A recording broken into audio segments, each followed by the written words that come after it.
I'm Matthew Parsfield. I'm a researcher in the Public Services and Communities team at the RSA.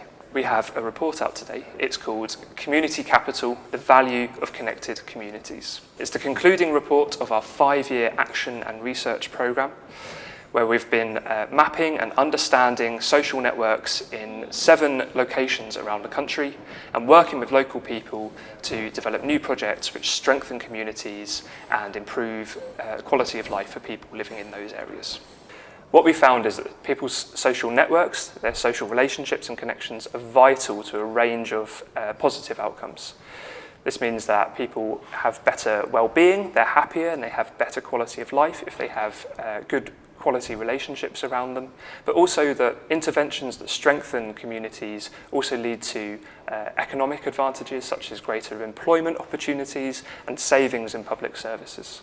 Public services can really benefit from engaging with their local communities and tapping into the knowledge and assets in a local area.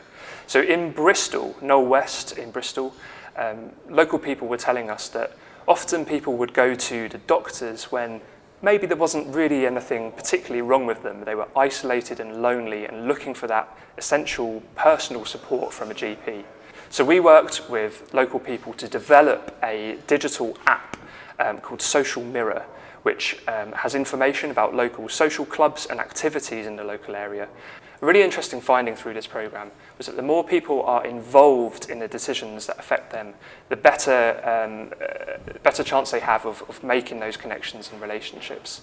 So one example in Merton, which is a small village in County Durham, we found that single parents, single mothers in particular, were especially vulnerable to lower well-being and social isolation. So we brought some single parents together and we threw it over to them essentially.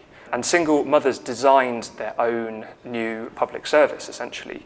And that is a social club called Merton Mams, which meets at the right time and the right place to give single parents the opportunity to socialise. The government is putting a lot of faith in communities and talking about communities as potentially having the answers to a whole range of social problems.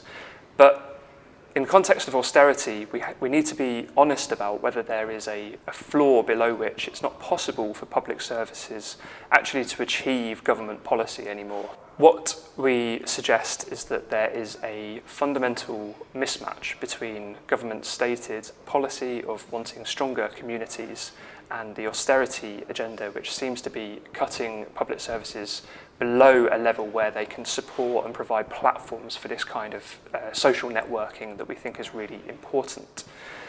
So what we suggest is that either government needs to start investing directly in interventions that build communities, or they need to fundamentally rethink what public services are for and place encouraging connectedness and reducing social isolation at the very heart of public service.